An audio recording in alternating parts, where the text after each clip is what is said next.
comment créer un chemin de câble depuis donc une polyline 3D de chez AutoCAD avec Revit et Dynamo. Bonjour, je suis Pascal Camilletti, architecte et formateur Revit. Aujourd'hui, je vais vous présenter un tutoriel succinct, rapide, efficace, encore une fois, comme j'aime le faire, avec un script Dynamo qui va permettre, donc vous allez pu le voir à côté, de pouvoir créer depuis une polyline 3D un chemin de câble très rapidement en 2 clics. Voilà, vous avez été nombreuses et nombreux au tuto de la semaine dernière pour me dire ok super, voilà, tu peux faire des tuyaux avec des éléments 3D depuis AutoCAD. Maintenant, comment on peut faire tout ça avec du chemin de câble? Eh bien voilà, je vous réponds et je vous propose ça cette semaine. Allez, c'est parti pour le tutoriel, mais avant de démarrer le tutoriel, je vous rappelle qu'en cliquant sur le lien qui est sous la vidéo, vous allez pouvoir rentrer votre prénom et votre email pour pouvoir recevoir mes conseils gratuits tous les jours ou presque tous les jours. Pour celles et ceux qui veulent vraiment passer au niveau supérieur, vous vous abonnez à la box pour pouvoir récupérer les scripts là que je vous propose pendant les 4 semaines en partant du mois où je produis cette vidéo. Et pour celles et ceux qui veulent vraiment passer au high level, vous avez la possibilité de vous abonner à la box en prenant l'option du bonus 4. Ça veut dire que vous allez avoir accès à tout ce que j'ai fait depuis mars 2020.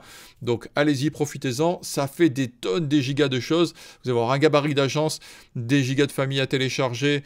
Vous allez avoir voilà, des scripts Dynamo si vous prenez l'option, etc. Vous allez avoir plein de choses. Donc allez-y, maintenant, vous cliquez, vous vous abonnez à la box. Et ainsi, ça me permet de continuer à vous aider. Allez, c'est parti.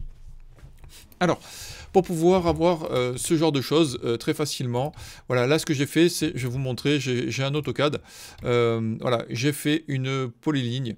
Alors comment on fait dans AutoCAD? Alors je le rappelle, la première chose à faire, c'est que vous allez devoir créer un nouveau calque. Voilà, pardon, je vais y arriver. Alors, le nouveau calque, on va ici, on va sur la petite étoile. On clique ici, et là, je vais l'appeler allez, CDC2 pour que vous puissiez voir. OK. On va changer la couleur pour pas qu'on puisse confondre. On va le prendre en vert. OK. Là, je vais le rendre actif en double-cliquant dessus.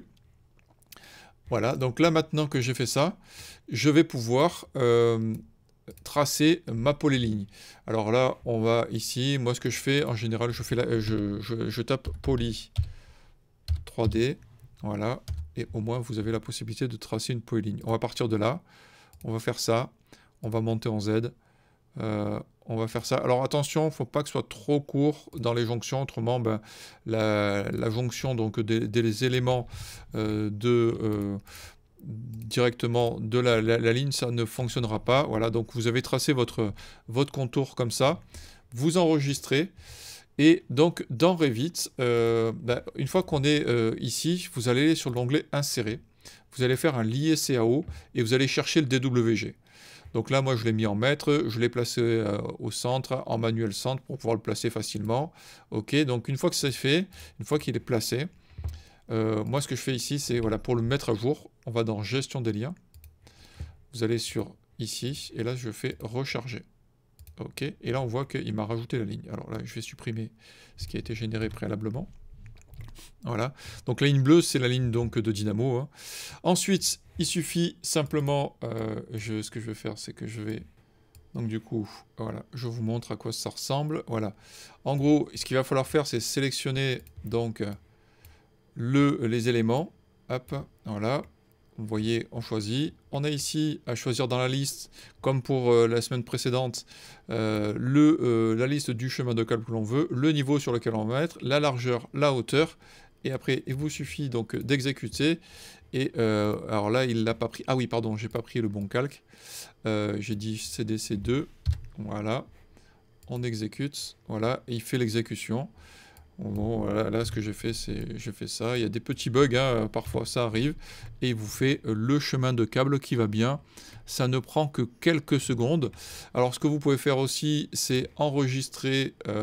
alors là, ce que je vais faire... Non, je ne vais pas enregistrer les modifications. Ce qui est important d'exécuter, c'est d'exécuter avec la Dynamo, le lecteur Dynamo pour pouvoir avoir plusieurs chemins de câbles qui vont venir s'interpénétrer. Comme ça, voilà, vous voyez... un chemin de câble, une polyline 3D. Ça ne prend que quelques secondes, c'est nickel, facile. Voilà, c'est franchement efficace. Voilà, je vais vous mettre ça dans la box. Vous allez voir, c'est hyper facile. Le script, il s'exécute vraiment aux petits oignons. Les packages, donc c'est du coup Mapover et Big Morph qui sont dedans, donc à télécharger, installer. Comme ça, moi, vous allez pouvoir exécuter ça très facilement en 2 clics. Bon, j'espère que ce tutoriel vous aura été utile à ceux qui m'ont dit, s'il te plaît Pascal, fais-nous ça. Voilà, c'est rapide, efficace. Vous likez, vous partagez, vous me laissez vos commentaires, vous m'écrivez des emails pour savoir ce que vous avez envie de voir. Et pour celles et ceux qui veulent passer au niveau supérieur, il y a la box. Allez, je vous dis à la semaine prochaine pour un nouveau tuto. Merci, au revoir.